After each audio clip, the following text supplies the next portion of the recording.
Patrick Manzanga analyse nayo 66 ans après l'indépendance, sur l'aspect politique, na combien de kibino tout sort. Comment voyez-vous? Quelle retenue au peuple congolais et kozwa à travers bino sur le plan politique, tobandina noana et puis au quotidien sur le plan sécuritaire après 66 ans. Vous avez n'a pas sur 6 minutes. Merci Ndego Samuel. Avant qu'aucune musique, je commence par saluer la mémoire ya ba papa na biso ba koko na biso oyo babunda po tozali pendant lelo. Parce que beaucoup de Congolais n'ont esprit faible tozala nango parce que les Congolais c'est un croyant par excellence. Il suffit mutukuna loba non Lumumba avait trahi.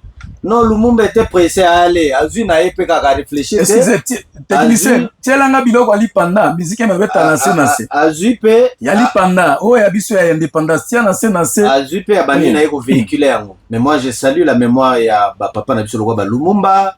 Na batu nyonso ba Kasavubu, batu nyonso ba bunda po tozo indépendance. Basala oyo bongai basala na tana bango parce que ça bouillonnait de partout en Afrique. Bisika nyonso déjà baninga ba Kwame Nkrumah, bisika nyonso baninga bazosenga indépendance parce que alors batu babosa na goloba que quand ils disent que Lumumba était pressé, ce n'était pas le moment. Babosa na souffrance oyo ba Congolais babanda ko subir à l'époque et pas ya ba Belge et pas ba colonisateur. Ça dit les Congolais étaient comme presque des animaux. On pouvait t'arrêter, bakangio, babomio, bakachokimo, batumbio, baleo comme ils veulent, bagoya, basalio, oh nyoso balingi, fimbu na libumu comme ils veulent, tout ça, donc c'était presque des sous-hommes. Alors, vivre dans cette situation éternellement pendant que ça bouillonne de l'autre côté, monique, muninga kunape, abanotombo la mutu, allez, yola lisaganaoka mutu, ti, non. Donc, je salue leur mémoire. Maintenant, avant to kota sur le plan politique to meka kota l'héritage oyo ba papa na biso ba tigeli biso ba papa na biso ba Lumumba ba Kasavubu. Qu'est-ce qu'ils nous ont laissé en fait comme héritage? Ils nous ont laissé la vertu, ils nous ont laissé le bon sens, ils nous ont laissé la bonne gouvernance parce que bato ba vivant à l'époque wana il disait que président Kasavubu a quelle mission azongi ndamba mbongo ya frais ya mission o etikalaki azongi si yango na libenga ya l'état. Cela signifie qu'il y avait une bonne gouvernance. Il y a eu la vertu, le bon sens, la bonne manière. Ils avaient une bonne éducation. Éducation non est à bon moto parce que au moins lelo avant que la politique autozo kende il faut na base ou ta na base ya bien na ndaku aux en éducation ya bien aux à l'instruire parce que politique c'est pour les instruire, c'est pas pour les abrutir. Tout le monde peut s'improviser. Oh il peut être à l'époque est-ce que Lumumba tangaka, est-ce qu'à l'époque Lumumba université zalaka à l'époque Lumumba université zalaka te. C'est comme mon père, moi là mon père mon père fut moniteur ou instituteur avant l'indépendance. C'est-à-dire papa nanga à l'époque wana université zalaka te. C'est-à-dire il pouvait être même plus qu'un licencié d'aujourd'hui. À l'époque, il suffisait qu'au seul mois 2 ans primaire déjà. Au début, on commandait à Kotanga, on réfléchir. On se comprend. Alors, si on pousse le mois liboso sur le vaccin, tu es intellectuel. Et c'est ce que les Lumumba ont fait. Mais au lieu de la fond, il y a un discours de Lumumba. Il y a un makambo de satelaga na locution. Ça dit, que le lobby Belgique. Allez, oh non, il était... Non. Mais tu es là. Et alors, tu es non? On se comprend. On a licencié, mais on a français, ma belle, on a licencié. Donc, c'est pour dire que Lumumba va tirer son héritage. Mais qu'est-ce qui s'est passé après Lumumba? Est-ce que héritage wana toujours garder un moti lelo? C'est la question vraiment que nous devons nous poser et c'est ce qui doit nous interpeller, surtout sur le plan politique. Parce que j'ai parlé ici de la bonne gouvernance. Est-ce que bonne gouvernance, qui était un héritage pour les Congolais, bien que certains esprits faibles, bazakana tendance, il a condamné Lumumba, il était pressé, il n'avait pas ménagé son discours, tout ça. Mais est-ce que héritage au bâti que la bisoana? Il y a bonne manière, savoir-faire, volonté politique au bâti que la bisoana, il y a l'ingamboka, il y a servir. Donc ça, c'est un patriotisme. Oyo kaka, les Congo, avant tout, c'est ce qui les animait.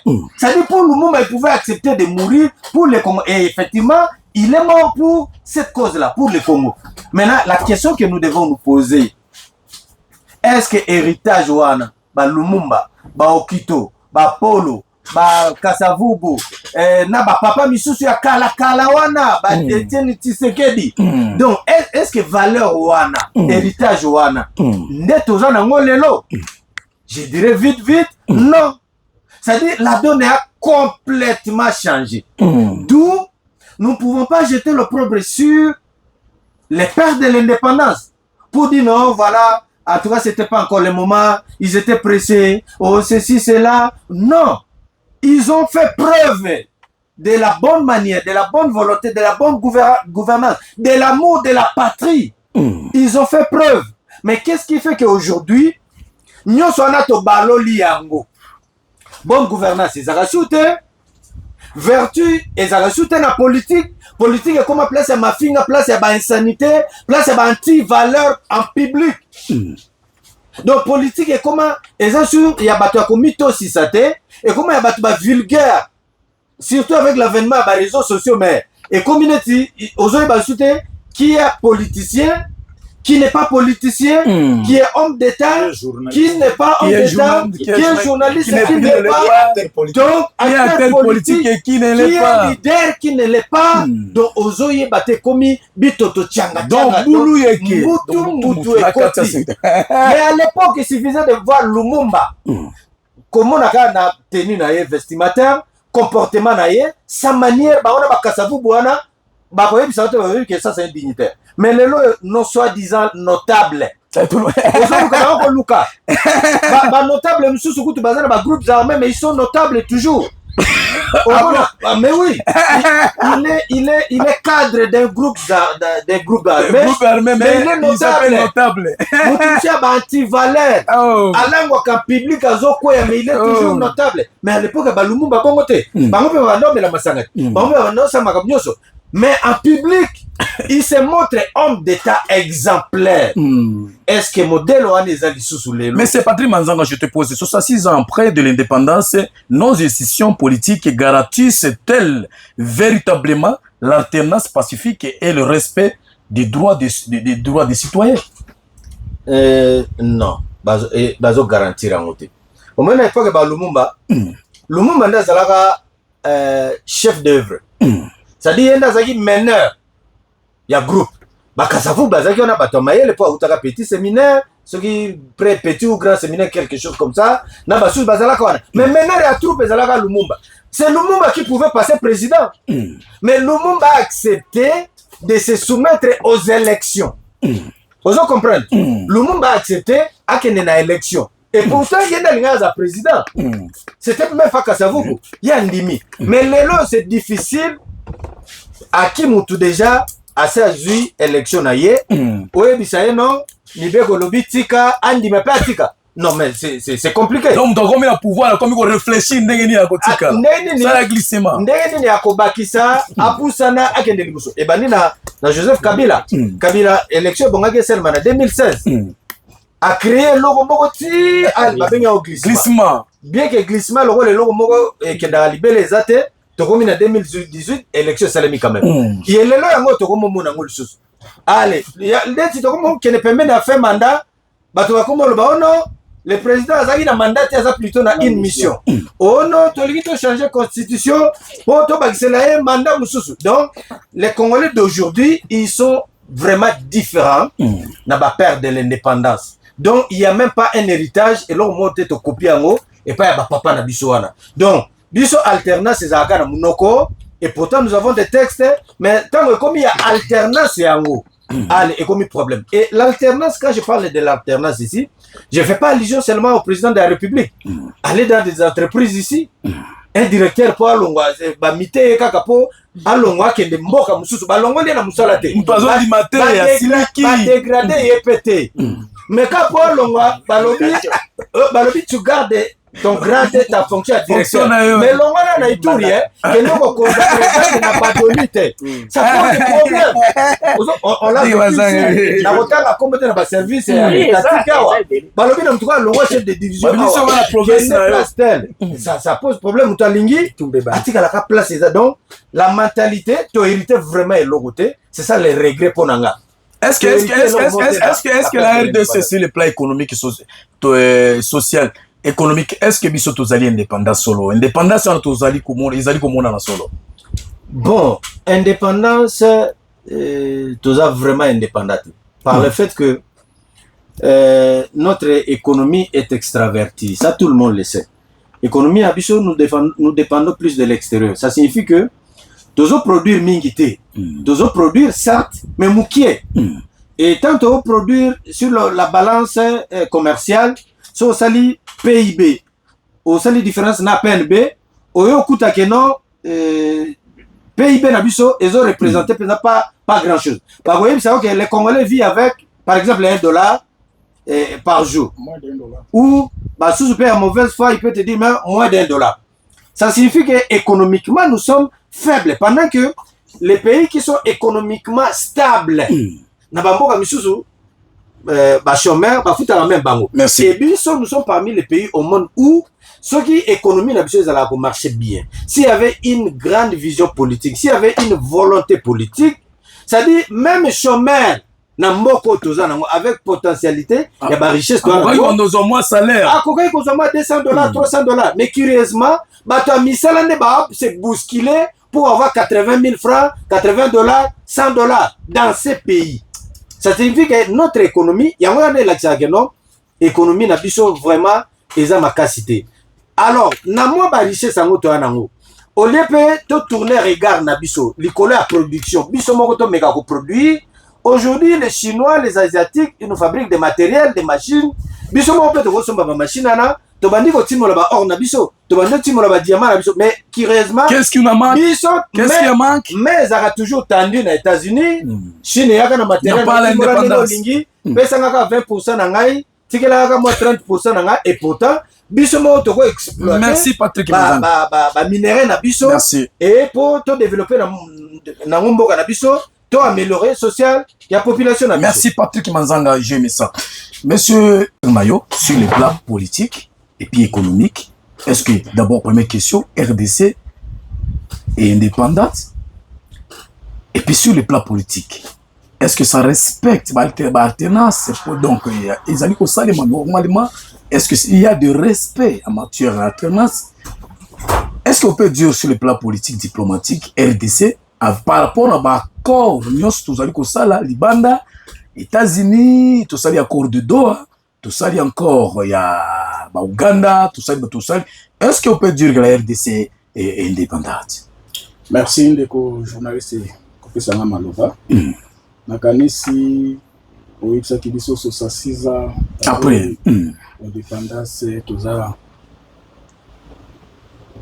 Nakanisi, période de 1960-1965, biso wamsusu tozalaka te mais toyoka na bahistoire mboka ezalaka bien sur le plan politique après indépendance après balumumba kosenga indépendance jusqu'à ce que ba ADN ya congolais ekoti na kati ya kobanda koswana jusqu'à ce que Mobutu aye koneutraliser bango na nyonso na 1965 Mobutu abeti coup d'état au moni place balibabe bandaki wana tango abeti coup d'état ça du coup d'état nae accompagné na ba collègues nae y compris Etienne Tshisekedi de Mulumba c'est là bazalaki basali ba diriger pays au côté na période de dictature presque 32 ans pays ezalaki sous Mobutu c'est quoi parce que na sali moi kobanda 60 ko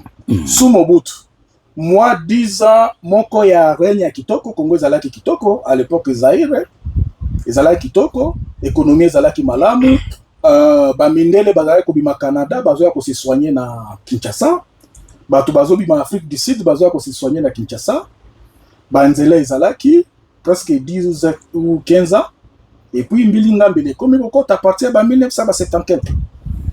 Mbilinga ebandi kokota, Mobutu akomi ko diriger mabe, dictature ekomi, na ba collègue nae jusqu'à 1980 Tshisekedi na 12 personnes mususu babandi liti ya démocratie na 1980 tiko koya kokota na 1990 tozu démocratie wana eza sur le plan politique nazokende toyo kozwa démocratie yango ezalaki pe na mbilinga organisation te tokoti na période wana tokoti tokoyi ba pays ekomi nase sur tous les plans politique, économique, social, nyonso ba congolais moi ezalaki te. Dis à quoi? Mais mauvaise gouvernance. Bato balingi ko s'enrichir. Kobanda Mobutu. Bato baza ko s'enrichir. Donc bato ba instaurer système ya konginda. Ya konginda baza des intérêts privés égoïstes. Donc le peuple est concerné bango te. Bango batali bango na famille na bango. Depuis Mobutu na lobi kobanda Mobutu. Eza sikote Mobutu. Et ko se graver des sikosus. Kobanda Mobutu.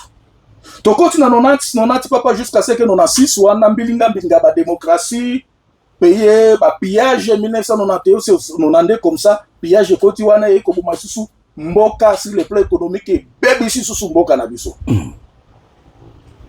Cause nini? Mauvaise gouvernance, tribalisme, népotisme. Nyonso na kati yo kozolo bana même na régime actuel et bandi na Mobutu na lobi Mobutu. Rébellion eye Afdel et bandi baye pe na rébellion tango ye ba kwa ici régime ya Mobutu Congolais asali neti moi ko respirer muke, mais on a constaté pe 12 dictatures na kati 12 aussi à moi tribalisme pe kotaki na kati ozoyoka jusqu'à ce que rébellion mususu eko banda ya RCD Goma oyo umelaki jusqu'à 2003. Mais c'est bienvenu. Est-ce qu'on peut dire la RDC indépendante? Nazokende malem. Nazokende malem. Tozu tokoti na ba rébellion. Pona nini? Mauvaise gouvernance, illégitimité ya bakonzi, pays eza bien dirigé te. Alors, mboka, olobi mboka, est-ce que toza indépendant? Rien, parce que beaucoup nous dépendons de l'étranger. Donc, comment? Ba étranger de baza ko imposer biso. Ba étranger de baza ko imposer biso volonté na bango. Est-ce qu'après 66 ans, est-ce que selon vous, il y a l'avancée sur le plan politique? Il y a l'amélioration. Toza tana avancé mon côté. Toza tana avancé mon côté. D'ailleurs, on est en train de reculer. Toza na avancé mon côté.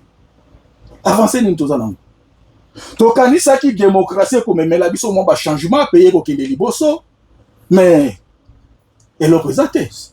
Kabila est à Pessibus à côté pouvoir 2006 de l'équipe élection ba Pessibus constitution élection salema yemoko bandina no ko réviser constitution na 2011 to bimina ba deux tours tozongi na tour moko to sali to komi na alternance tant to komi na alternance on a espéré que maintenant tous en démocratie to kozala vraiment ko sala ba alternance mais il y a toujours Patrick Aouti ko sur le plan politique de violation il y a ba texte bato bazali ko luka muto koti na pouvoir muto azali ko glisser ko sala ko luka façon ko tenete ndeko journaliste ça na raison koloba parce que biso to kanisa ki avec régime oya IDPS comme alternance commis comme bango basala ki pe opposition entre parenthèses à 37 ans parce que bazala ki na mouvement citoyen les ala ki opposition te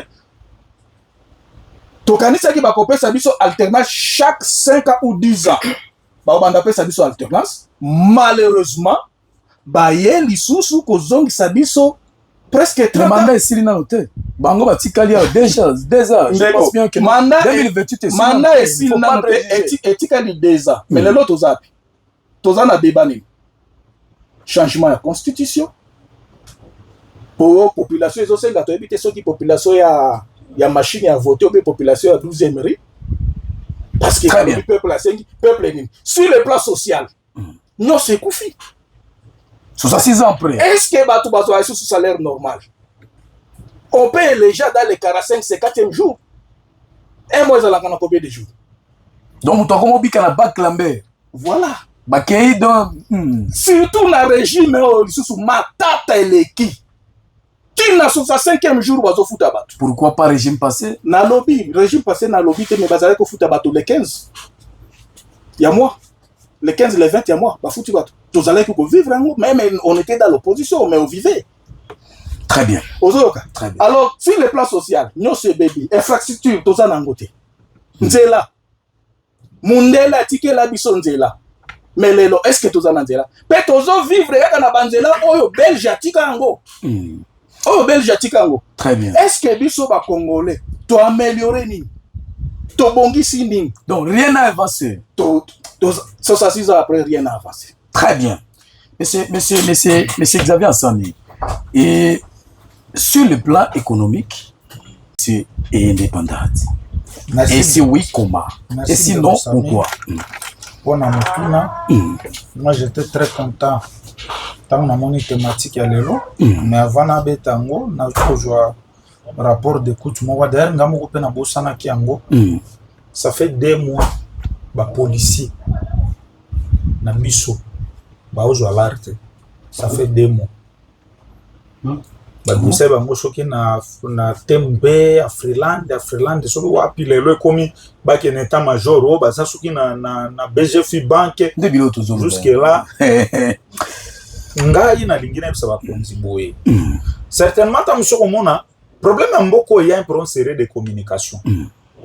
Ezate koloba, en tout cas tel que j'ai un peu d'expérience, ezate koloba gembongo ane yeto.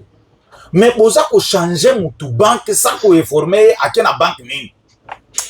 Moi j'ai connu des familles comme ça, moi je suis de la famille militaire. Oh mutu ba amisa ye yaka saka mbongo ekatana njoka ba bimisa ye na banque moko X ba meme na banque moko Y ça ko yebisa ye yake ndaka na banque wana banque na bazo ba mbongo compte eza vide. Compte njoka ba sima tinda compte mbongo na banque mususu. Je ne sais pas si tu vas s'organiser pour communication et zalaka. Comment communiquer mutu banque na yo tinde na banque mususu informé? Mais attention c'est quoi? Désordre. Ça.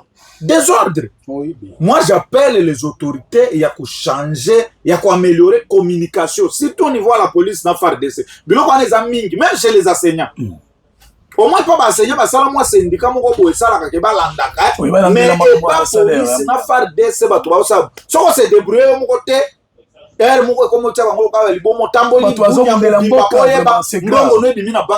grave ça vraiment.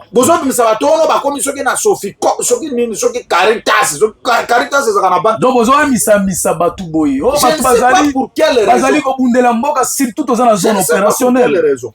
En tout cas, on a interpellé le ministre de l'Intérieur. Bisa commissaire général a améliorer la communication. Tant que vous avez déplacé Moutou, prendre ma disposition pour aller aux autres ministères de banque X vers banque Y. Et ce sont des familles, dépendants, petits, tout ça, 2 mois, salaire raison mon anaté. C'est déplorable. Et moi, je pense qu'il faut corriger le plus rapidement possible. Je vais suivre ça personnellement parce que nous avons la famille policière.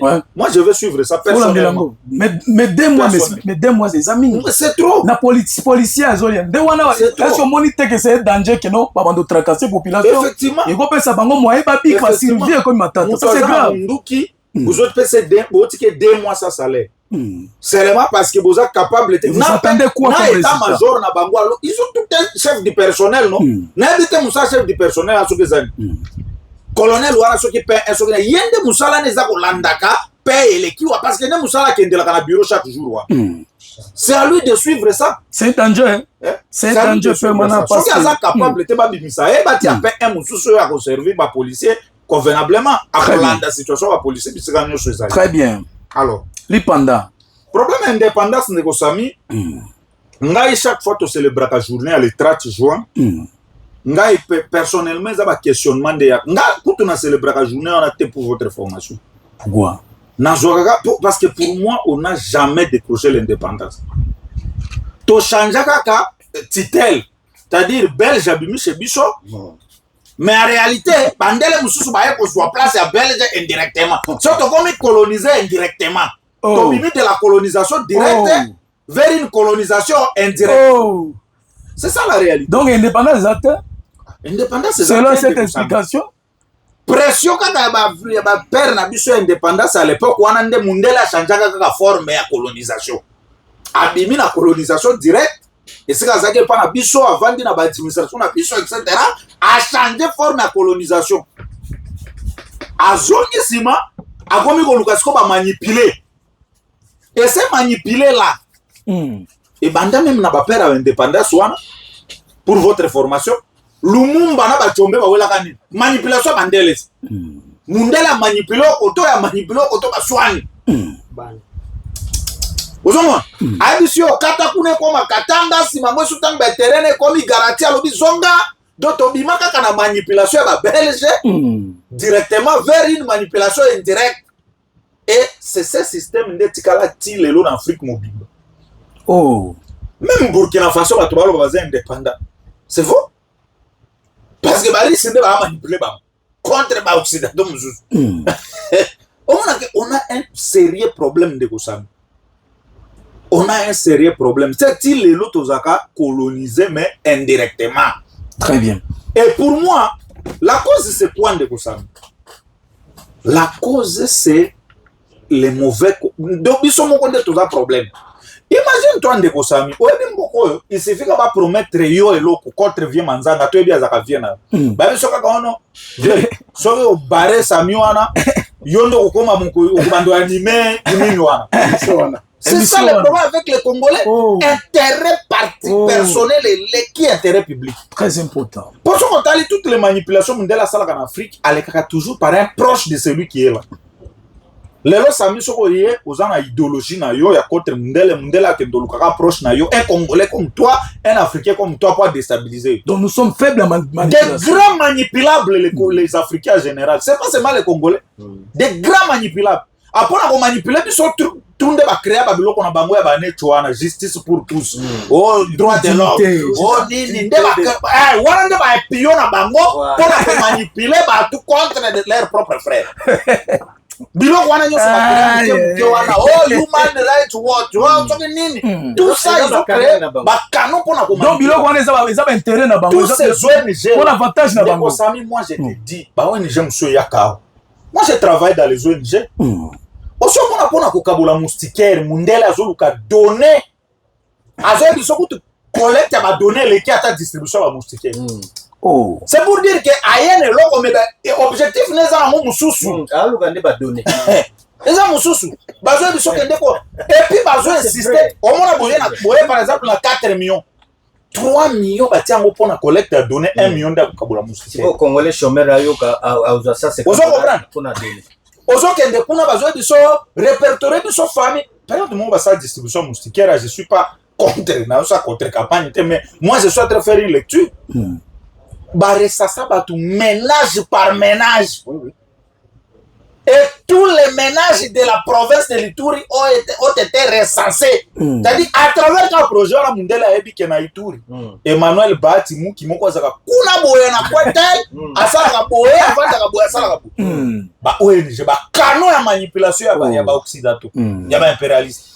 Et aujourd'hui, ce qui me fait mal de Kosami Zani, c'est que, bon, bah, viens à Bissou à Rwanda, parce que, ouais, et là on va tout bailler barater en bas je Patrick à sala à l'obara intervention na atelier moko na organiser na ba jeune au moins tu nyoso ba bundela indépendance on est ba jeune ba génération na biso ba tracer ça ba lumumba ba kufa na ba 35 ans ba trentaine ba jeune mais dans la biso lelo na trentaine tozaka na distraction ko kumisa ba tout c'est tout ce qu'on est resté faire Xavier lilo au kotingai mutu aza capable pour na koetere na ye en tout cas détruire bato nyonso mpona intérêt. Donc yo tikali ka yo jeune koyembela ozo yembe or tozokosala ke na batraté no nde balumumba baza kobriller basecouer monde. Lelo tozo C'est là célébrer où je dis de Kosami, moi j'ai beaucoup de respect pour Costa Moutama. OK.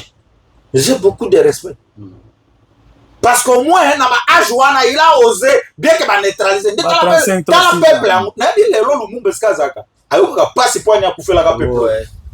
Jeunesse morobo bozo. Peuple oyo na Lumumba ebo ka mituna kabina kufela ka bato pona nini vraiment. Peuple moko distrait, peuple moko naïf. Voilà Lumumba moko azo regretter. Lumumba azo regretter sika zali bato na kufela ka bango nini vraiment. Comment ils ont continué et ça retarde naï. Mais aussi ceux qui mutu moko ayepa zo combat na le peuple l'abandonne. Tant bakangi mutamba tia vu quel peuple. Bato baseka sembla ko manifester un jour, deux jours. Qui m'a continué. Peuple a mérité ko nyokwa masami peuple. Peuple en tout cas il faut souffrir parce que le peuple mérite ses dirigeants. Justement.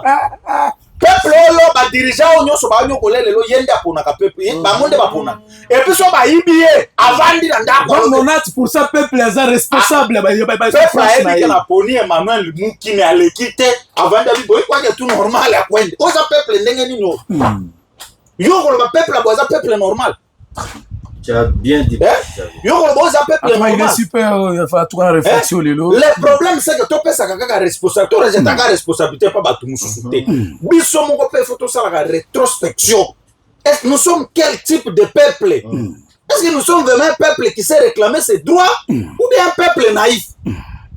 Parce que le leader nyonso zo force au moins ba Lumumba tamba bando sa bloko parce que période douana webi martyr de l'indépendance ba to ba kate utawapi ba certifique ba ebi eza peuple utaka na na match tout ça comme na nzela peuple a fâché ndeska indépendance bandaka na match kanda ba leader ba pesa ba initiative peuple accompagné mais lelo tu peux tout faire moi ezelo ko salanga passe tata mo mona peuple ndenge sacrifier mutama très bien et salanga passe moko na vandi na kali na bia tuka ce peuple Xavier sur le plan économique n'angelo ba biloko par rapport à sur le plan économique dans la question déjà que on n'a jamais été indépendant. Est-ce que tu peux être économiquement dépendant pour lire il faut de la Ouganda nda peso lo sona madesu na mafuta zadi mukolo Uganda pe akangi frontière na yeyo kufina nzalo koloboza dépendant économiquement c'est le poison na kacha loso.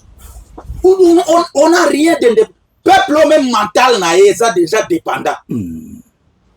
Ayebi costume ya Italie ndeza malamu soki vieux Patrick Asali atelier atongi costume ya peuple a kosomba ta ko ba pirate ba setir moko ba sapato moko eza pirate akobi so eza pirate ya kuna ndeza mala oza dépendance na no mentale eza ba benga koko ba bige Turquie webi économie kufi pona ni à cause de ce genre de comportement.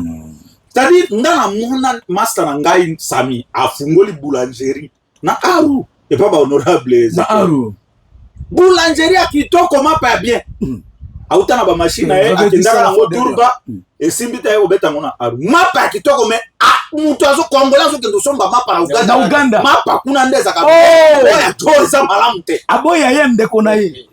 Est-ce que tu comprends moi déjà comme ça ba boutique na biso nyonso les entrepreneurs ba boutique na biso nyonso atonga chemise na kaka oyo tongi wana tia wana ko douter nango jomo kwa ya biso i ape natoka ku Italie akosomba wana tiki ya wana noko ba wana za peuple za indépendant. Donc dépendance biso bandina na mentalité ya peuple. Très bien, merci beaucoup. Je te reviens. Honorable Lipanda 66 ans après yo na ngio loba mingi pe o loba pe par rapport sur le plan politique na biso mboka observation na yo. Est-ce qu'il y a l'amélioration des choses avancées sur le plan politique et puis sur le plan sécuritaire au sali avant l'indépendance et là après indépendance? Vous avez le micro. Merci beaucoup ndeko journaliste. Momoni tango na landi bandeko awa basali tableau ya situation ya mboka na biso.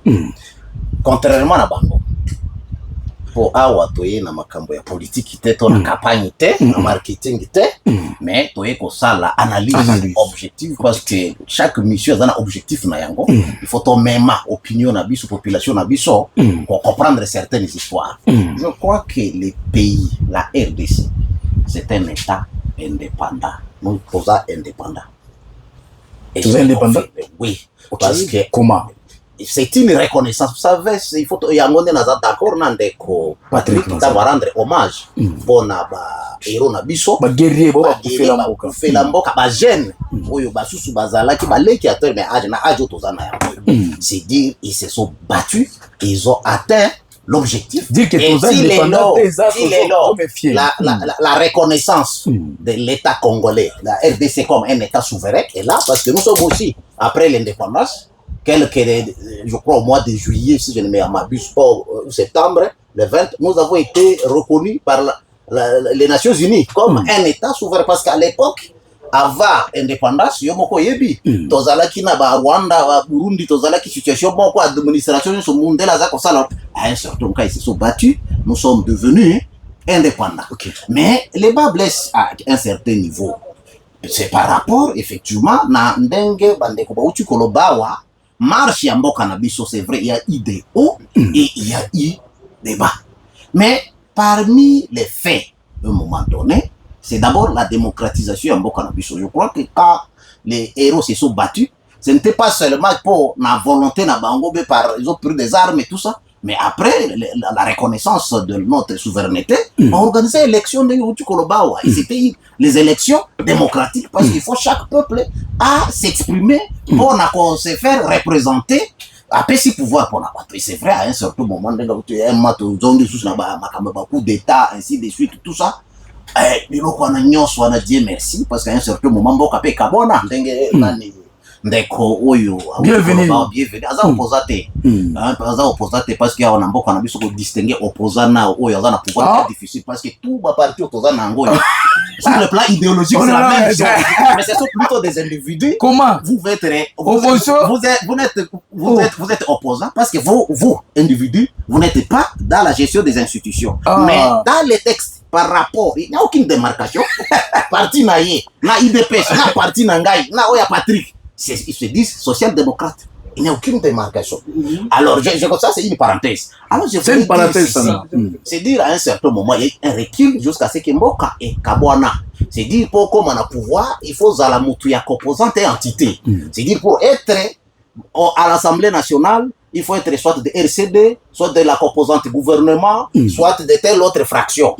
Et il en est de même, il y avait un quota à l'Assemblée nationale, au Sénat, au gouvernement, service public à l'État, DG, tout ça, il faut appartenir à une entité donnée.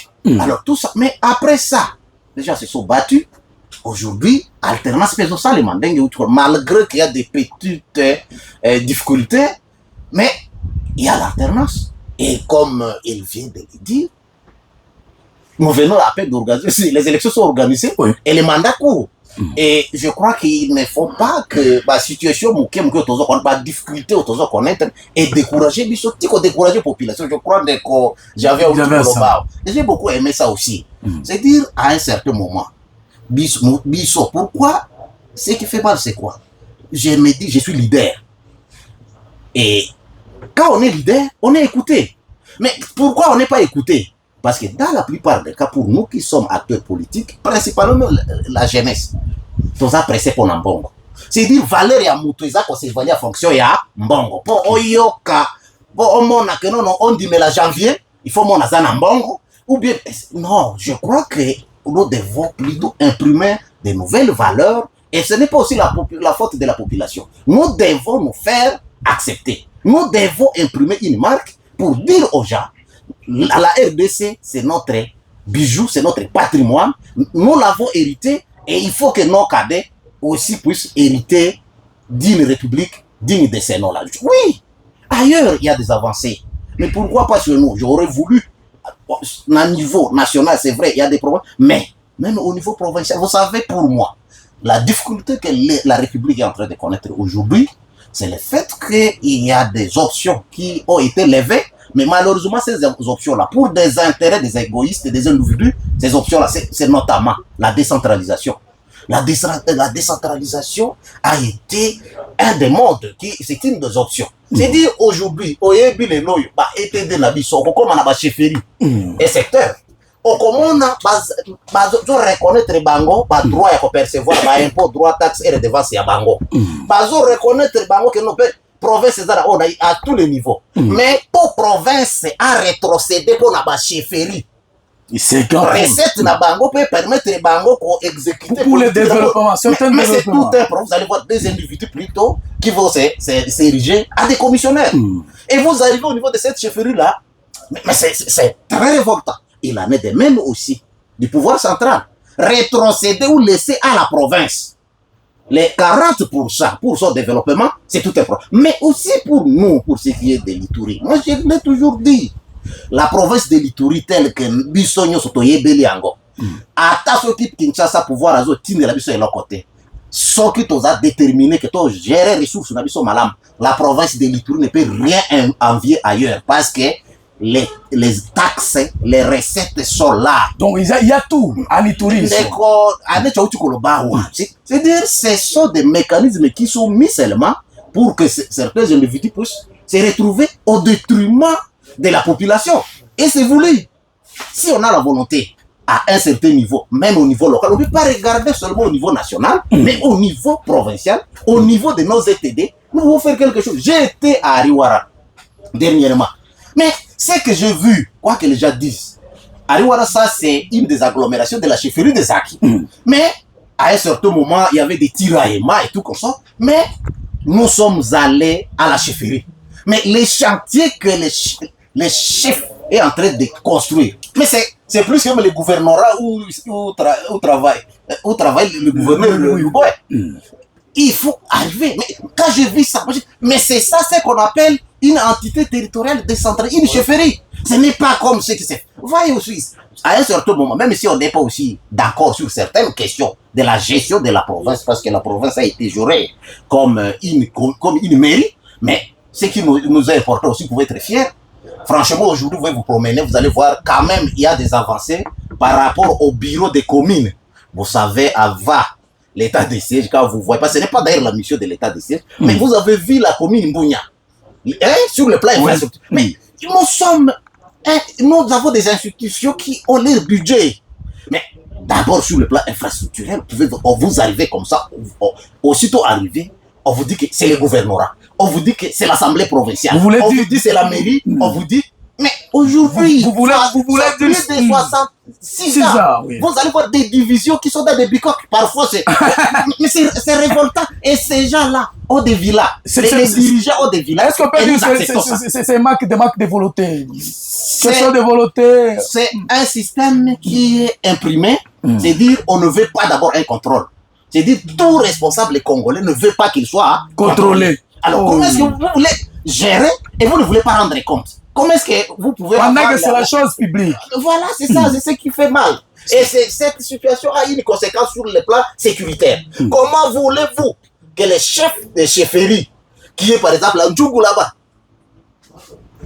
puissent relayer la situation sécuritaire alors qu'il n'a pas de moyens? C'est impossible. Vous sucez ces entités-là. Vous sucez. Bon. Oui, il va se développer il n'a pas même une machine pour faire la saisie sur le plan sécuritaire. C'est dire d'abord, c'est lui le président des comités de sécurité au niveau de la chefferie. Et par conséquent, il doit être à contact permanent avec sa hiérarchie et avec les chefs de groupement qui sont là. Mais est-ce que vous croyez que sans moyen, allez-y, comprendre. Voilà un peu sur ce plan-là. Sur le plan social, qu'est-ce que vous pouvez dire? Sur le plan social, 66 ans après. Je crois que je voulais l'essentiel parce qu'il y a l'éducation, il y a les salaires, il y a les infrastructures, il y a la santé et tout comme ça. Si ma mémoire ne me trahit pas, quoique certains Congolais ont attaqué le discours à Roi Baudouin, mais dans l'Union Saouti Kolobana, ils ont par orgueil. Mais sauf qu'ils ont conseil. Je voulais parler sur la gestion de l'épidémie.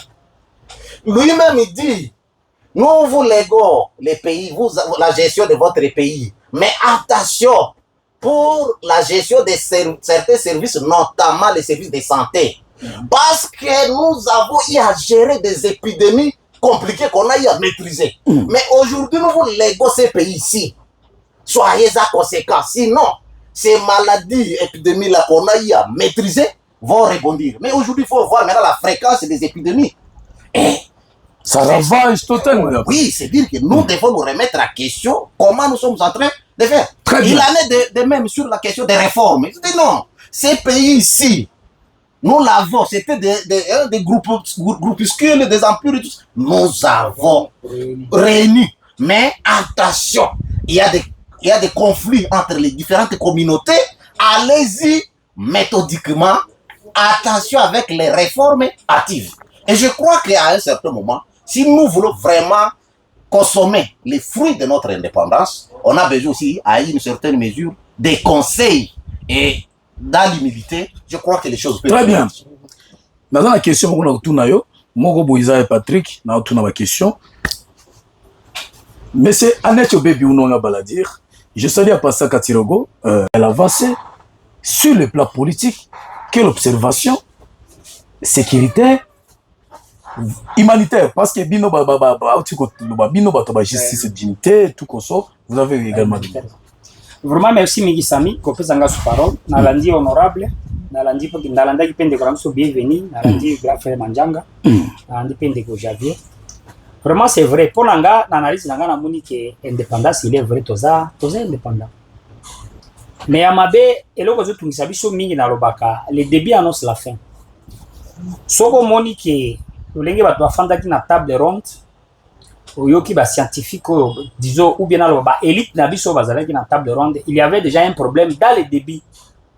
Problème ezalaki ndenge nini, ba mususu bazalaki pour unitarisme, ba mususu bazalaki pour la fédéralisme. Na tisiko ezotungisa biso soko kalelo ba balkanisation ba nini ezotungisa batu telelo, c'est que na ebandeli wana conception ya ba élite à l'époque wana bazalaki déjà na difficulté.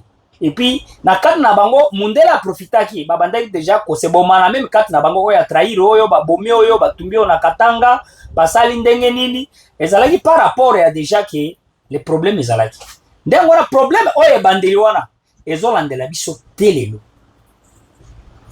na table ronde Lumumba avec Kasavubu avec bamususu batanga Lumumba même na Ituri ya bato bazalaki ba élite Ituri bazalaki entre autres papa ya Luizo Watum Nestor Watum na viemo mobira awa grafera bakawana iso bazalaki na zama livre ngona pale wana.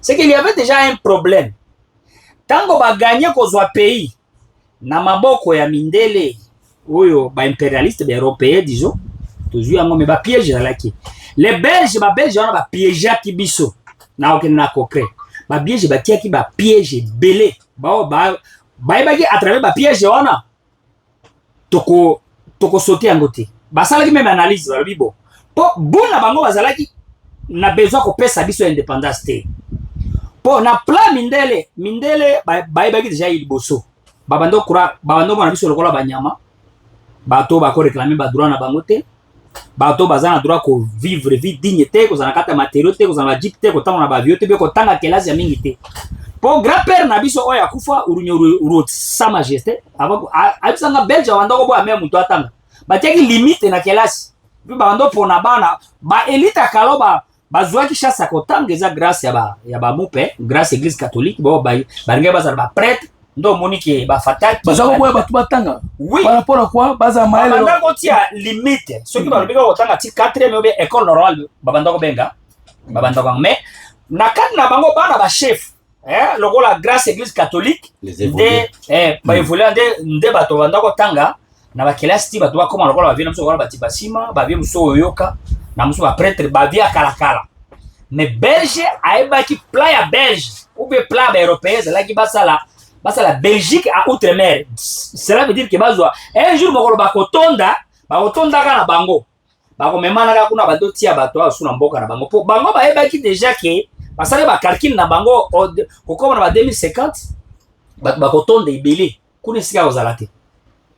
Est-ce que Mary Patrice Lumumba zaki pressé ko singa indépendance azalaki pressé te bato bakondanaka Mary Lumumba na za contre bango eza lokola yole le soko zo souffrir oza la torture piétiner violer tuer si oko bunda de impunité wana esila Lumumba banda combattre impunité wana esila po souffrance ba supportaka te Lumumba ezalaki te ke yo kozela na bazo kango bazo bomo bazo violer bazo bengo makake bazo beto fuozo kata mabala mais ozo bénéficier de l'autre côté Lumumba zalaki nango eloko erreur na constataka poko moment makasi eza ba élite congolais parce que ezalaki bango après indépendance ba mona ba piège au belge atika kende pa na biso na njugu awa okuta belge apesi ba musu chefferie apesi ba mutu secteur apesi ba mususu c'est que ba identité za confuse c'est que partout somme na république na biso belge atie ba piège na ba piège na conglomérat na réunion na bango ba kotaki ba lobino les bangala n'aiment pas les balulu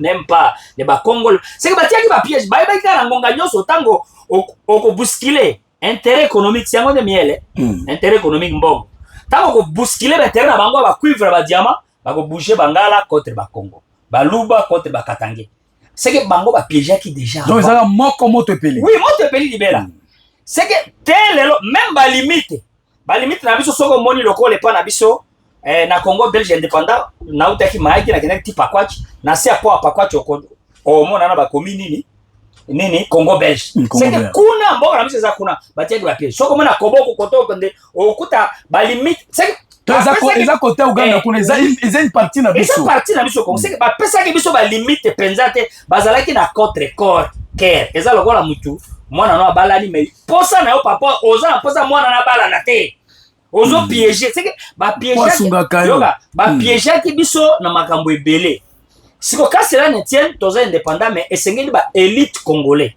ba réfléchir lolenge nini wako bannir administration belge pomoni soko moni administration belge lolenge za ba belge ba ebika to sala eloko na bango to tanga seria kelasi na bango merci ba tie ba piège ebele et puis ba ebi tisikoyo pour boy ba limite équateur malamu soki ba équateur ba potani il a fallu bango ba ya pona ko la vraie limite et ça lokola même ya koto commission et ute Kinshasa e bazo la ba belge la ba anglais ba kitande ba ya wala la vraie limite na biso koto or que eko kreka ba conflit pona nga oyo na Mindele ya piège biso vous donnez donc oui. Vous donnez raison aussi na Xavier oui o ba créer ba biloko na bango ba activiste des droits de l'homme ba biloko wana o ya bino na pesi raison mais eloko ba piège donc bino na la pesi raison à moitié pour être Javier aza porticier lobe ko za la ministre ya ko za la champion ya ko kwende ko adhérer bango bazoka biso na makasi te biso tokenda ka Genève Javier zoko le ministre de la justice au commun à Genève bokolonyos et puis yenda ko za chapeau ya ko adhérer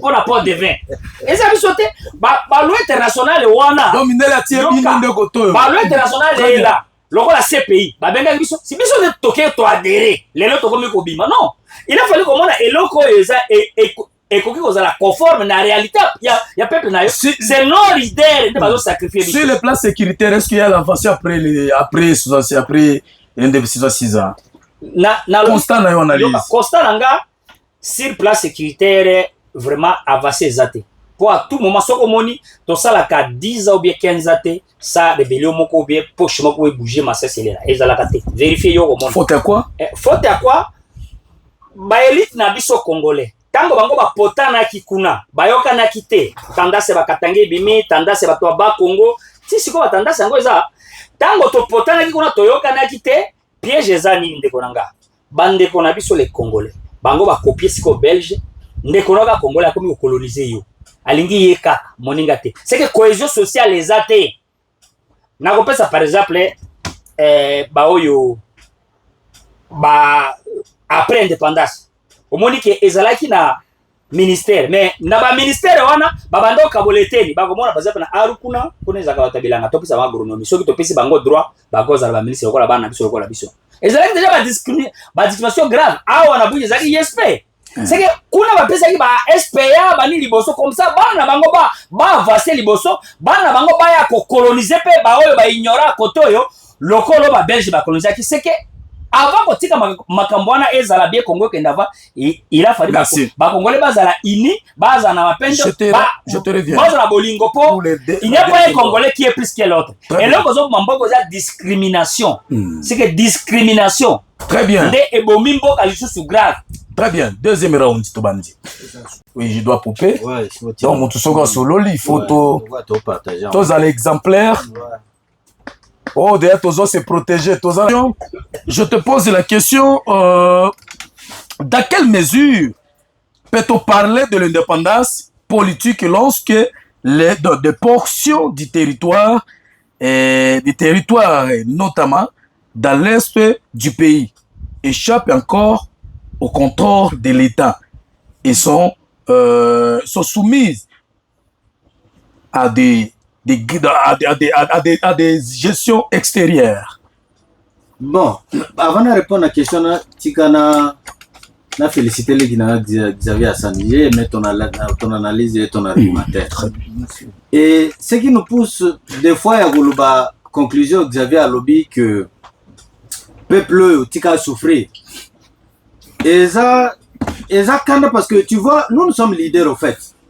Normalement, notre peuple devrait nous connaître et nous écouter. Mais curieusement, aujourd'hui, ça m'a vérité yango likambeza boirien yaza kunate yaza kana mutunaye. Obi awa eza noir. Na ville ya Bunia awa. Na Bunia on a des élus, on a des élus nationaux, on a des élus provinciaux. So yebisi mutuke non ba votaka ne député pour que défendre cause, que voter ba loi ya malamu, ko protéger yo population, ko pesa ba faveur, ko protéger mboka. Yaza kunate. Ya zo la kata kwa élection candidat ko ayena ka loso na matanga ndia ko voter. Soit ça sobi ya kundaka. Après, lokola batu bakufa ka mkonyo sote, lokola l'homme ne vit pas seulement à cause des sacs de riz pour le deuil. Siko soki makamsusu eye, o esenga ki loi ya bien. Député on a voté loi wanate. Et par ricochet, et ça dit que yo population souffrir. Tolo banini. Tika souffrir. Tika souffrir parce que c'est toi qui as mal élu. Mais on sacrifie peuple. Soko ponaka bato ba mayele. Peuple, soko ponaka bato ba mayele. Ba clairvoyant. Ba banga kate. Bazana suffisance. On va défendre raison lobela yo. Ba droit na yo. Ndozo souffrir nengozo souffrir wanate. Alors, tant que voter muta zo peso sac à l'os parce que kufisi neve, kufisi noko, après si corbia. Alors, tika ke vina mo bimba et tourner autour ya sac à l'os na corbia. Donc à un moment donné tika tolo babalanga jabongo.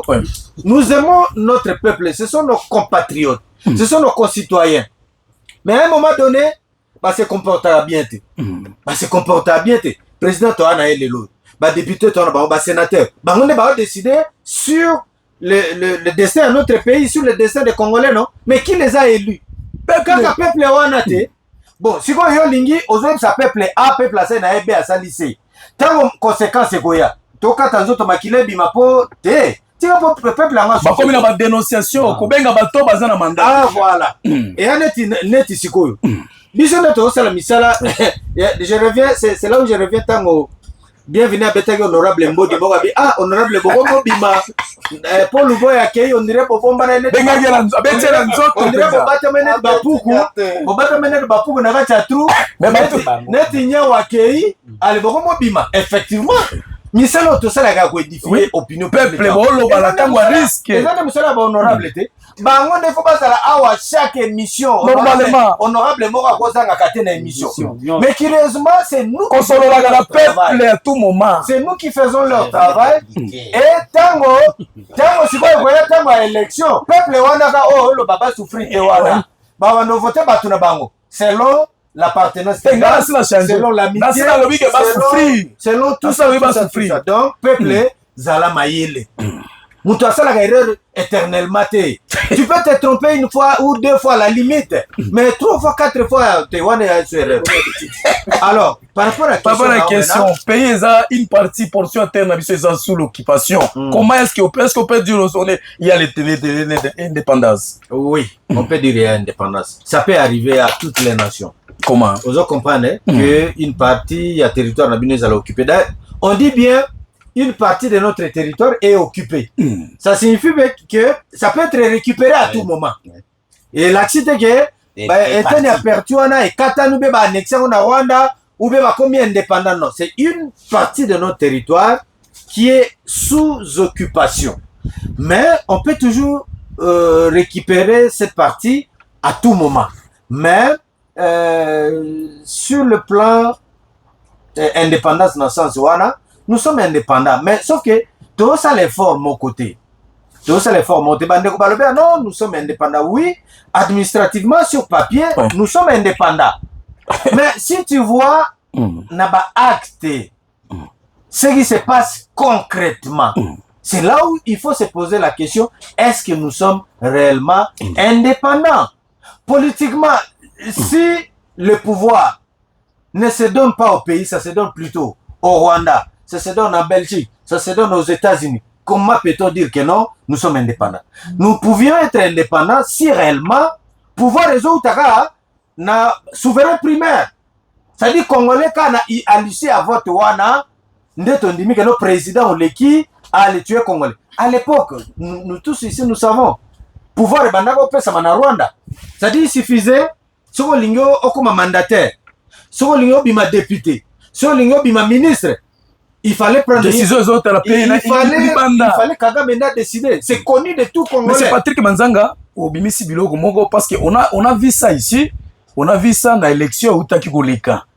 Avant qu'il y ait une proclamation et salema. Tout le monde a dit Kagame oyo akitaki na Kinshasa. Akitaki na Kinshasa, c'était par rapport à quoi? Non, mais c'est ça que je suis en train de dire. C'est-à-dire sur ce plan-là, administrativement, nous sommes indépendants. C'est-à-dire sur le plan forme, mais ce qu'on est à fond, tout est indépendant. Tout dépend de la Libanda. Donc, et cela est ancré dans les têtes des Congolais.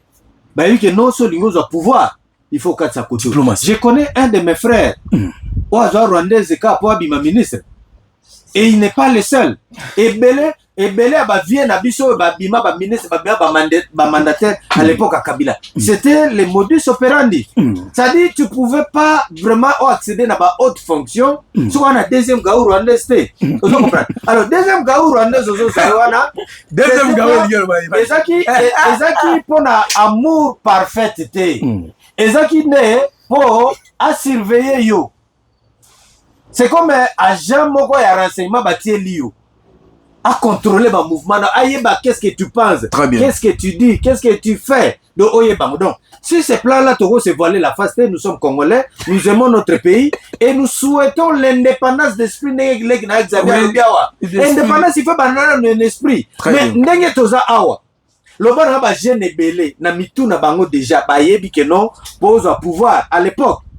En tout cas, tu ne pouvais pas dire du mal du Rwanda. Tu ne pouvais pas. Donc, quand tu as déjà mais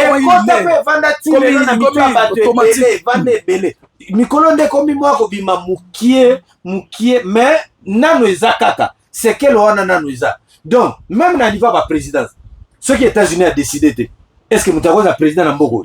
Celui de France a l'obité, nous avons un président dans Mboko. On a la tête. Donc, tous nos dirigeants là, bateau en Afrique. Bateau en Afrique, c'est la différence. Oyo, au risque et au péril. Et tu vois, Traoré. Très bien. Et en zone, on peut bien. Ceux qui coupent, et il y a donc, il est le seul président Azali Kotia Moutou. Le seul Azotia Moutou. Indépendance Azali Kolobango. Le problème, c'est quoi? On n'a pas de révolutionnaires dans ce pays. Moutounyo, ça a mis lingi grave. Moutounyo, ça a lingi mbon, on peut a mis lingi. Donc, quelqu'un a un président. Azupe Mbongo Belé Azota la mais ceux qui n'ont risqué à Wanamiki pour s'opposer aux États-Unis parce que une chose est vraie aussi, s'opposer aux États-Unis c'est aussi un risque parce que Bakoy va battre à tout moment. Alors un président africain, un président congolais Azota Nassina déjà. Mais pourquoi Nassina bombi d'avoir 5 milliards na rai. Ce qu'on a d'ailleurs. Même dans le jour na 5 milliards na rai. Donc quand il voit ça, il devient un bon élève au point il y a obéir bango du doigt à l'œil. Donc si le papier est indépendant, mais en esprit tout indépendant. Les faits sont là. C'est clair. Merci Patrick. Patrick Manzanga. Dans le Babylone à conclusion, Gizavi alo biloko moko biso toza ba champion ya kokumisa ba jeune. Il y a les lots. Par rapport à bateau guerra, bateau bunda, bateau bazalaki ko révolutionnaire, bazalaki ba âge ba 38 ba 30 ans, 25 ans, donc on a révolutionnaire, ba guerra ba papate. Mais jeunesse eza les lots, ba politicien, ba papa. Donc biso na Congo to ebika kano, il faut ezala ba papa ya kala bazalaka na Mobutu, bango ne faut bazala ministère. bango nde basala bango nde bazwa baposte baokipe biso bajeune lelo ekomi kokumisa kokende kozela bato na aéroport ezala même na niveau province tomonaka mpo obima mutu malamu il faut kokumisa koyembela place omoni eza noir olobi eza blanche mutu akoki kolobelo population azomona mama aba peuple azomona wana eza noir mais mutu bapesi mbongo mutu azoteka dignité na ye okoloba nini mpo na jeunesse particulièrement jeunesse iturienne par rapport na biloko wana kozala kotelemela parce que balobaka toujours jeunesse des avenirs alobi loba message fort c'est le plus grand danger dans notre pays. Le plus grand danger et le plus grand défi à relever nde yango wana, même si leki nanga Xavier alinga te na lobango majalelo, mais le fait est là. Le fait est là, c'est parce que c'est un danger pour l'avenir de notre pays. Dit-on, la jeunesse c'est l'avenir de demain. Yaona lobaka Xavier a rappelé un coup na télé moko a organisé tout ça la conférence, moi j'étais un des intervenants. Na loba mais français on a la jeunesse c'est l'avenir de demain. C'est un mauvais français d'ailleurs. Français mabé. Un jeune au temps de classe, aux diplôme. T'as encore eu déjà diplôme d'état à 18 ans. Tu peux pas conjuguer ce verbe à venir au futur. Tu dois vivre au présent. Tu deviens maintenant quelqu'un utile pour la nation, pour la société. Le pays, oui. À forcerie, à 22 ans aussi, c'est licence. 25 ans, tanga moi, la faveur à bien. 28 ans, tu es docteur. Mais tu conjugues encore que la jeunesse c'est l'avenir de demain. Donc tu attends encore demain pour t'exprimer, pour ton expérience, on s'est valorisé. Tu attends demain. Et pourtant demain, moko est le cas. Au 30 ans, 35 ans, 40 ans, tu vas se retrouver aux Akaka. La jeunesse c'est l'avenir de demain. Non, l'avenir ça commence aujourd'hui. Pourquoi on a le plus grand défi, c'est cet esprit-là, ils ont animé ma jeune. Donc, jeune est capable. Ils ont émis que ya koki kokota na gestion. Il faut revoter pour payer pour gérer. Mais bazo tia bango ya koyambe. Place ça là, au moins place na mona que na différent na bato belé, c'est sur ces points-là. Ngana bana ko se valoriser à partir de l'âge de 18, 19 à 20 ans. C'est ce qui a fait d'ailleurs que na évolué mingité. Donc on a ça qui vraiment journaliste na maele nyoso na ngonde na kena musika ça je te dis vrai ce qui a fait que na tika la tile loboye très bien c'est la liberté la liberté de penser la liberté d'exprimer non très bien je te protège je suis au bas de l'échelle je suis au bas de l'échelle vu mon niveau au nanango vu maele nyoso na nango je pouvais pas être ce que je suis na koke même koko ma mandataire na koko ma ministre mais regardez ce que je suis parce que yo boyaki okumisa c'est pas dans mon logique c'est pas dans mon ADN je suis quelqu'un d'esprit libre et d'indépendance d'esprit très bien merci beaucoup pour m'exprimer pour na ba makambo na okanisa pour na boya mabe je ne tourne pas derrière le dos de la cuillère mais aujourd'hui ba jeune à lelo balingi facilité il n'aime pas travailler et pourtant et aujourd'hui ba jeune belé va se lancer dans la politique ce qui n'est pas aussi mauvais mais la politique c'est plutôt pour s'exprimer. Peuple a découvrir yo, va décider, va découvrir yo. Mais au contraire, bazo kenene ke ya kenene ko servir ne mutu. Biso depuis jeunesse na biso c'était comme ça. Va découvrir que na talentueux. Va découvrir que je suis intelligent. Va découvrir que na loba français bien. Va découvrir. Mais aujourd'hui c'est pas le cas. Les jeunes ba azo konta na politique déjà n'explique na kena ko kumisa Xavier. Xavier ko kumisa ko défendre assemblée giga azo pese moi 50 000. Appelez-moi car moko ketch et à ce moment-là mais kaka ko contredire Xavier mais tu auras toutes les insultes sur toi. Vous comprenez? Très bien. C'est malheureux pour l'avenir de notre pays. Donc, Patrick Manzanga, voilà. Vous êtes super vraiment. Ezali juste qu'il faut pas jeune beau voter bino. Vous avez jeune, pas jeune vous avez capable, vous avez ma qualité, vous avez ma qualité à votre travail. Vous avez ma qualité. Alors, pour ne pas monopoliser, faut bango bienvenue. Faut le payer biloko par rapport retenir ni population merci par rapport na biloko. Merci Ndeko Samuel on peut sanga maloba. Mais na kosenga peso qui il faut aux gens de l'opposition, aux gens c'est 64. Oui. Malgré na moni oko frustré na nanga balobi que opposition za na zo répliquer. Vous êtes très à l'aise. Na répliquer sinon tous ce sont des sociétés. Il faut le payer la ce message, vibrant message na population soki awa parce que ba peki si balobi que non les 8 manifestations iko za la terre partout par rapport à maladie épidémie ezali kosala rage. Ndeko Samuel, merci na kopesa nga maloba. Na ngina répliquer pona honorable a. Alobi toza ba social d'entité, biso toza ba libéraux. Assemblée pour la République, toza ba libéraux. Les statuts sont là. Non, biso na MLC. Vous avez cette biso na binote, biso toza ba libéraux. Les statuts. Non. Oui, il y a statut honorable solo.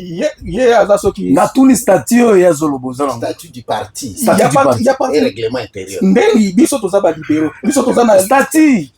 Bango baza na vous reconnaissez ce statut? Écoutez, bango baza na statut na bango, biso toza na statut na biso. Tokoza na mon côté. Bango ba IDPC ba PPRD nde baza bango nde baza bakoza la côté. Na kanisi peut-être na ba Xavier peut-être. Biso toza ba libéraux. Biso tokoza na MLC pe baza ba libéraux. Wando tokoza la marche kozala te et puis kisami. C'est une opposition. Non, il est de la idéologique. Très bien. Regardez ngai. Donc, honorable Amatisi Mafuta. Que Amatisi gate nangai na préciser kaka.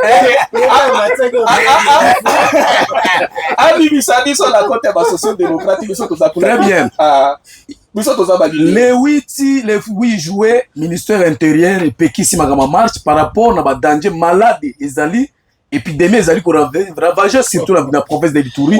Qu'en pensez-vous? Selon la base nabino bato azali ko yoka bato ensemble tout consort pesa bango éclaircissement. Ndeko journaliste na ko pesa éclaircissement la fois prochaine parce que nous on a décidé qu'on marcher le 8 juillet. OK? To décider qu'on marcher le 8 juillet. Mais gouvernement, ministère intérieur abimisi communiqué nae pour la ville à Kinshasa. Biso to yebi déjà ya Zobanga komona masse yo kubima na ville à Kinshasa. C'est pourquoi précipité komimisa communiqué nae.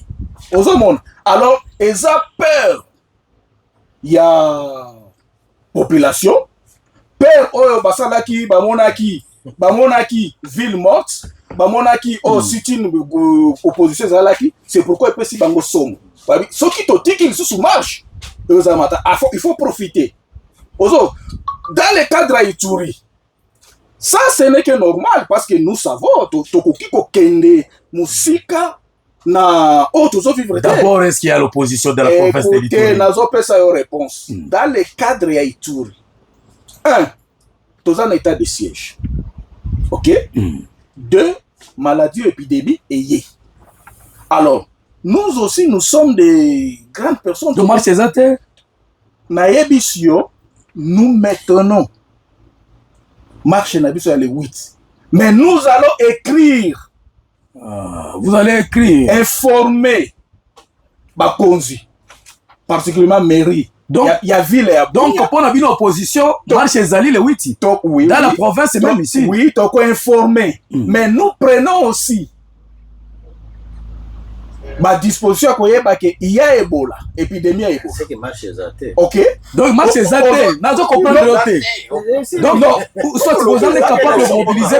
Écoutez, le problème, ce n'est pas exact capable de te. Ozoka. Tokosala marche. Na Ebola na tozana Ebola ko sama sinde. Tozo koma. Mais non, comprendre rote. S'il vous plaît. Comprendre ya sana réponse ya kopesa. Na pesio réponse. Otuni singa le 8 juillet. Marche kozala te. Oui, marche kozala. Ngana na posa la découvrir na. Bato balobi ke bino bozala. Non, na pesio réponse na bato. Ah, Ituri opposition zate. C'est là yo ou bien c'est là yo. Non, j'ai suivi. Non, c'est là bato yo baloba kanisa. Il dépêche alobi ke soki bo alobi ke eloko bango basala ki bazala na combien de personnes? 2 ou 3 personnes. Fais un message clair à votre assemblée, à votre opposition. Oh, vous allez comme ça. Pour vous, ça la réunion. Oui, allez tous a droit comme ça la réunion. To boité. Marchez ça. To tient le 8 juillet, to respecter mot d'ordre à niveau national. To ça. Pour mes athées, ngai naza wanga zali kotala. Biso to ba caméra na informer tout le monde. To informer de la ville, to informer. To informer. Très bien. Par rapport à l'indépendance, quel conseil yoko ki kolobe la peuple iturien, to so to sika Congo mouvement to so pour en Ituri.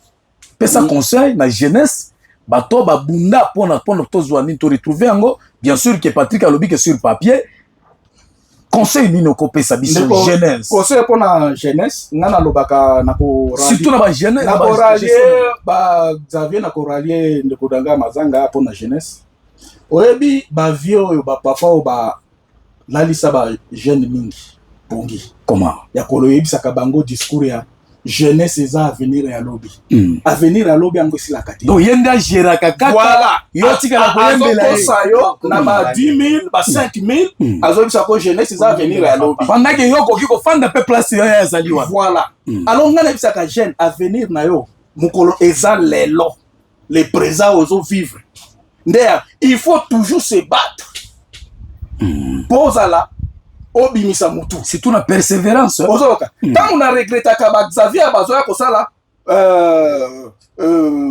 Jalelo président tikala parce que Xavier sala Jalelo asala non tant lobby ba changer constitution il faut président tikala mais Xavier okoki kosala la vision kosala un jour président de la République était pourquoi okoki koloba non il faut alterner ces ans c'est ça changer comme un jour dans la vision na diriger un jour Congo Oyo merci na se battre et ça te otikalaka fulani à la président de la République nous on n'est pas de ça donc biso toyebi ka bamboso nde bazaka na faire bango kaka ministère ezobi meza mais il a encouragé bravoure l'effort de Costa Mutamba non Costa Mutamba c'est un jeune rare Costa Mutamba abimisi pasoleli nzela na Costa Mutamba lelo aza ko s'opposer na changement ya constitution pourquoi Xavier a ko s'opposer pourquoi ba jeune mosusu wana ba ko s'opposer très bien pour basa na vision te ba diriger mboko merci beaucoup c'est ça jeunesse au basa merci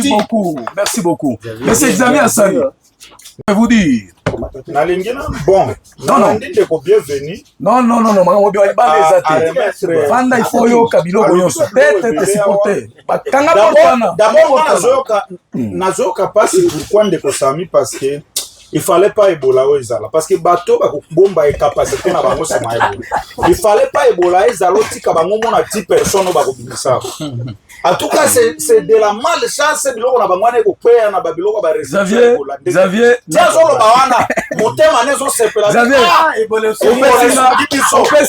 opesinga nini toyoka ba confirmer mais là ba confirmer la province bo kene devant ba gouvernorat problème biloko beti pesinga déjà il faut natia alobi biloko par rapport bino il faut ça pas trois ans après ça va mona bino mais Bruno peut changer Bruno azalaki yende to za mona quoi Bruno mikolo aza contre biloko na ko bare bino to tia na merle vuvu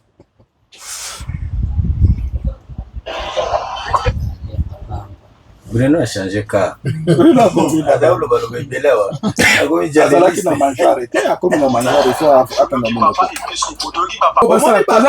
observation. En tout cas, tous ça quand on le c'est pas c'est la déjà pour la raison bino pour les salaki tout ça. Alors, nasala nini mokwawa nasala mise au point moko ndeko Sami nalandi tozoloba makambo même yo lobeli yango même ye attaquer ngai ndeko Sami lit nyonso ezaka organisé lit nyonso ezaka organisé nalobaka ngo l'intérêt général passe par l'intérêt des leaders c'est-à-dire faut leader ezala positionner nda garantir l'intérêt général. Si tu as interpellé jeunesse, tu as jeunesse, tu as jeunesse en gros, tu as des vaïki. Et ça, tu as Patrick Manzana lobby. Peuple, il faut que tu lobby que Moutoumoko accompagne la Moutoute. Non. J'ai l'impression que non, c'est pas tout le monde. Il faut identifier ma leader qui va accompagner. Botali, ma force, ma faiblesse, bon s'identifier que dans mon tour en tout cas c'est important avant garantir l'intérêt général pour accompagner parce qu'il faut pas se mettre de l'amalgame non je vous dis tout le monde ne peut pas être ministre de Sami sauf que tu na genre wana tout le monde doit être ministre tu se fragiliser davantage et moi je voulais au moins préciser ça c'est très important je voulais préciser ça et puis qui ça miten de Sami kokumisa muto azo sala musala malamu mabende za kokumisa muto azobebisa yo moni eza noir obobeti eza rouge ok moi je ne vois pas que c'est un problème soki kulutu na nga honorable Ezekiel asali musane bien aloba quand même parmi ba élu ya zo sala exception Je donne un exemple. C'est pas un problème. Nalobi, par rapport à Moussala, je suis convaincu qu'il faut soutenir. Où est le mal? Abendangaï. Où est le mal? Oui, parce que politique à monde de mon bimbande ko sami attend à poto. Tu peux pas faire la politique sans un mentor. Très bien. Tu peux pas. Oko bunda mwana ti kulutu Patrick Azo bunda. Pour pas découvrir hier. Il faut zana mutu moko akolobela e place o ya koma kate. Donc Patrick Azana matorte. Aujourd'hui dans cet exemple. Au moins kulutu Patrick nenga zawana. Aza intelligent tout ça. Mais pour pas découvrir hier. Imagine-toi les lois moi tous dans les réseaux sociaux tous là-bas. Mais à l'époque il y avait rien. Il faut zana mutu a yebi non. Impossible. Mutu ala ndia ko lobabi a témoigner non moni Patrick wana zaka boye. Tu vois? Moi je pense que en tout cas c'est ma conception de la politique. Politique ezali mentorat. Mais il faut ne pour na mentor oyo azali na nzela malamu azo garantir l'intérêt général. Vous ont partagé la même vision sur la République. Et puis qui s'amite.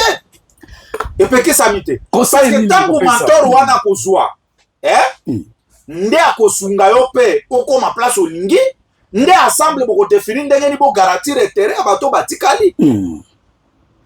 C'est ça la logique. Parce que malgré ma théorie, tu peux savoir, tout ce qu'on appelle dans la pratique, vous comprenez? Alors, problème est ça message. Ndeko Sami, j'ai conclu par dire, on a Congo Koutoisa colonisé doublement. Kouloutou Patrick Alobia, moi. Au moins, tu vas coloniser la bandelle. Puis surtout, coloniser la bandelle, la africaine. Dans ces pays ici, tout le monde va se faire parce qu'un président ougandais a décidé de gagner gouverneur. Yo, on va vous indépendant. On va vous indépendant. Non. Bah, vous êtes indépendant. Kouloutou Patrick Alobia, bah, image bima na Congo yo. Pour les cas présidents. Pour bandimana nous élection même à bissoir, il fallait battre les gens les disent ben monsieur Zake qui écrire battu il faut pas qu'il de Kigali pas qu'il doit convaincre mutu voilà beaucoup pas besoin d'indépendant. On a encore un grand travail à faire pour tous les indépendants. Ça c'est le dernier message que je vais lancer à la population, à la jeunesse. Nous avons un grand travail à faire. Et pour que ce travail soit réalisé, il faut accompagner les gens qui ont le courage. Quelqu'un qui a le courage, pression des fois. Là où je remets à responsabilité dans la population. Sami récemment, il y a un député, attention, tout le baba député en Goma, mais il y a des députés qui travaillent. Un député a initié une motion contre la mauvaise gestion, l'insécurité. Dans la peuple, il y a pas de. Et comme on dirait un problème à député, il y a un population a vendu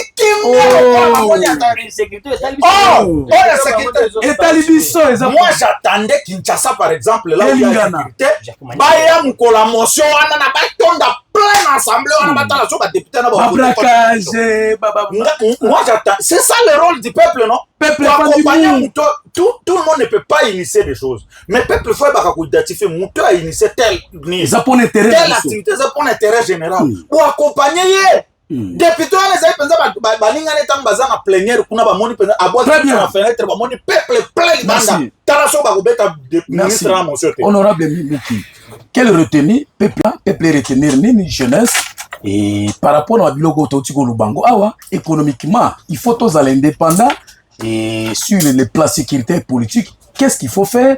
Quel vibrant message au lancé na batu nyonso ba Congolo bazali na diaspora ba bazali na kati ya province de tout bazali partout et ben pas bien. Merci beaucoup ndeko journaliste pour la question oyo. C'est qui est vrai, nous avons une grande responsabilité, nous avons beaucoup de défis à relever. Et ngana ibisaka batu muto na zwaka toujours comme référence. Hein, ils a père et la révolution ghanéenne. C'est que Touré disait à son temps, la dignité c'est l'harmonie entre le dire et le faire. À un certain moment, ce qui te lingue que il faut tous à la cohérence. Dans la plupart des cas, ce qui nous rend la tâche difficile, c'est quoi? Les lois Ezekiel à lobby à lobby non. Lobby à lobby, oui. Ainsi des fuites. Et ça nous fragilise. Et ça fait en sorte que même ceux qui population dans la poste et puis et ce n'est pas bon.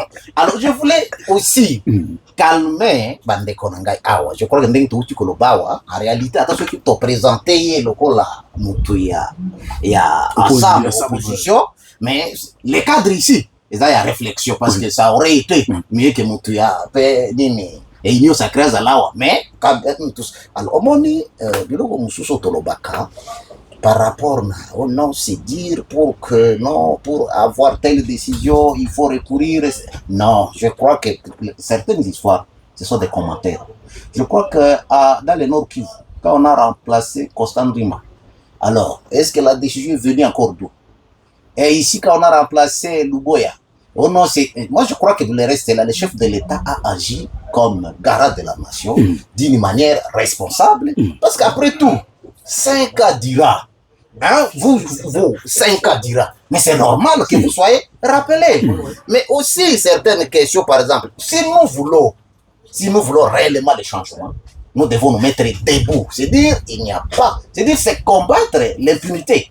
Vous savez, c'est comme une sorte de la loi de la silence, c'est-à-dire de silence plutôt. On veut vous faire taire. Et il faut résister. Vous savez, je suis très content aujourd'hui que je sois en face de mes frères ici, amis qui sont là. Vous savez, nous avons été ici à l'époque, avant l'avènement de l'état de siège. Quand nous, à l'Assemblée provinciale, on a estimé qu'il y avait vraiment une gestion qui s'est installée et on a fait partir le gouvernement Bamanissa. Mais vous savez qu'il y a certains avec qui on ne se salue pas. Parce que pour eux, l'Assemblée provinciale doit disparaître parce que... Mais non, nous avons dit ceci. On ne peut pas aimer une chose et son contraire. Même lobby, ce qui Patrick Manzanga, camarade de Nangaï, a commis gouverneur. Est-ce que tu as ça? Non. Jamais, c'est dit qu'il doit nous rendre compte. C'est ça. Et si, vous savez, c'est ça, beaucoup, et je ne dis pas ici autour de cette table, il y avait des gens qui s'étaient soulevés contre Bissoba, mais ils sont partout. C'est-à-dire que nous devons nous assumer. Quand vous êtes jeune, quand vous êtes les mal, restez les mal. Résister contre les impunités. Bien. Et nous devons aussi, si nous combattons les mal, comme a décidé le dauphin à Nani, autorité morale et Ndeko, Janvier, ministre et à justice, mais il ne faut pas se contredire, parce que si tu es du côté de Dieu, il faut éviter les côtés de démons. Mais tu dis, je crois que nous devons nous assumer. Alors, par rapport à ce qui est, nous devons attendre. Franchement, moi je voulais dire ceci. Pour nous, la jeunesse, principalement la jeunesse iturienne, tout est là, tout est à notre portée. Mais il est question qu'on puisse assumer nos responsabilités. Assumer nos responsabilités aussi, c'est quoi? Vous savez, quand Patrick parlait et mon ami, ils se sont dit des libéraux, non? Ils se sont dit tous des libéraux, même si... Mais un libéral est au gouvernement, un autre est à l'opposition. Je crois que nous devons être cohérents. Si nous voulons que les choses marchent dans ces pays, la première des choses, pour les responsabilités politiques, tout passe par les partis politiques. Vous savez pourquoi aujourd'hui nous avons chaviré? Pourquoi les choses n'ont pas marché? Parce que au lieu que tous allons na bateau baza ko militer pour na parti politique ko baza na idéologie da bango makambe ko biloko ya ba communauté. C'est dire même pour na ko nommer mutu ndenge ndeko Patrick ya uchi kolobawa Patrick o yebani yo za aja ya RVA yo yebani yo za retraité. Je crois que pour alors pour nommer quelqu'un on peut se parler des ministères, non, on ne peut pas recourir à l'étranger, c'est parce qu'on sait que non, ce sont des postes qui appartiennent aux partis politiques qui sont au pouvoir. Les comptants. Alors, c'est de cela qu'il s'agit. Parce que on fait l'analyse de nos s'il vous plaît, les volets formels et les volets s'il vous plaît. Oui, élégance. S'il vous plaît, s'il vous plaît. Seule tolérance, monsieur Xavier. Nous nous battre. C'est-à-dire qu'il faut éviter que l'autorité morale et la parti politique qui sont bons dans la militaire. Pour que j'ai ma voix, pour que je décide aussi, que je résiste face à la décision de l'autorité morale, je dois contribuer aussi financièrement, idéologiquement, intellectuellement sur tous ces aspects. C'est-à-dire, nous sommes, c'est-à-dire, Batubazo qui est dans le combat, il sait que non, Ghana déjà pour pouvoir. Très bien. Merci beaucoup. La jeunesse doit résister sans prendre les armes. Aujourd'hui, pour nous, en Ituri, nous avons la chance maintenant, la situation se normalise. On doit faire la politique classique. Alors, les combats pour nous, c'est les combats contre l'impunité. Parce que l'insécurité, c'est la conséquence de l'impunité. Très bien, merci beaucoup, honorable. Monsieur, un message par rapport à l'indépendance, l'Ipanda, au tout sur la. Vous avez le micro. Vous avez là, micro.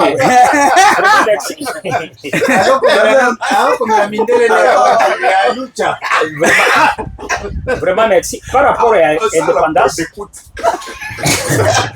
par rapport à l'indépendance, un message à ta leader. Message dans les Zagaga qui va prendre confiance, va prendre conscience, tous les indépendants, que ce soit quoi que ça il a fallu tous les élites, tous les scientifiques, mais quand le lengeni na kobanda ko réfléchir déjà le lengeni no toko kima ba impérialiste ou bien le lengeni no toko bika na bango. Pour sur plan économique, jusqu'à maintenant talaga babiloko zouta Uganda, nous dépendons de tout. Tozara mabele. Même sur plan politique, tozara ba infiltré, bato bakoti aza na e congolais te mais aza pe na kati ya congolais, aza na kati ya gouvernement même na arbe, il a fallu bel congolais ba prendre conscience pour être ba ben d'abord baza sima po en élite lokola banjanga lokola bato bazawa bangondi bakola kisa batu njela po batu ba balengeni makabango changer donner tika la boy. Merci beaucoup. Monsieur, bienvenue, merci pour la présence et la participation dans cette émission. Merci Ndeko Samuel, merci peu honorable parce que ça le débat malamu. Papa chéri. Courage pour la colonisation. Merci vraiment honorable et merci à ma co-débatteur Xavier Ndeko Patrick. Monsieur Patrick Manzanga, merci pour la présence et la participation dans cette émission. Maintenant, Ndeko Samuel, pour l'invitation, je suis toujours disponible pour édifier l'opinion publique. Mais pour la Makamotali indépendance, tout le monde pour la vraie indépendance. En commençant par l'indépendance d'esprit, il y a mentalité. Tous la indépendance na mutu et après maintenant on a no mutu tous indépendant te bika non nga zo dépendre na Belgique na zo dépendre des États-Unis en tout cas et vous allez difficile de évoluer. Merci beaucoup.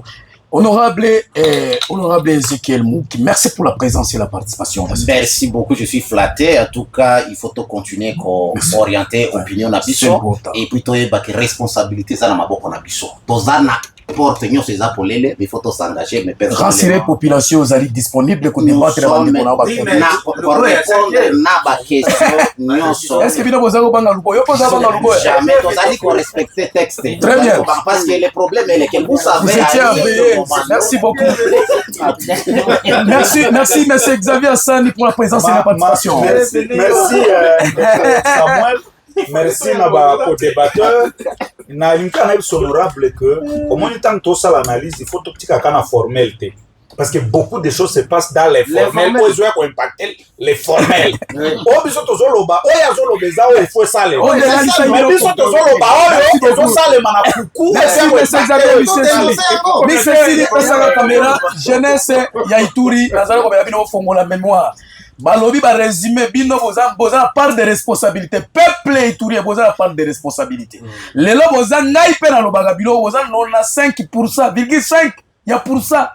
Boti kwa mbria ba jeno ba eli na bino yango tolobi teke ba ya mabe bazali na kati yango ba ya mabe bazali pe malambo bazo défendre bi bazali bolanda Xavier lobi bilo moko ya tina muto moni ki azali leader ya malambo ko accompagner mais eloko ngai nazalaka contre place moni noir lobi yango eza place atuka naza contre babilo kwana to résister ngamo je suis d'accord na ba oyo zali komi pasole la nzela lokola ngani Costa Mutamba ami pasole linzela Tomi pasole la nzela tokotika la ga teke no mboso nomination ezo ya mboso o Vitali Kamere batu ya kala yo poza la compétence aussi si classe et puis ko votaka mutu te po atongi po asali biloko ni ko votaka ngote. Moi c'est Arikou Samuel, journaliste politique, to yambaki honorable Mouki Ezekiel, to yemipe bienvenue de l'ensemble, mais c'est Xavier Assani de AFBC, mais c'est Anecho Baby mutu ya droit de l'homme. Et puis toyambi Patrick Manzanga alobi ke makomba ayaka lokola MLCT patriote congolais. Portez-vous bien, prenez soin de vous. Bye bye et ciao.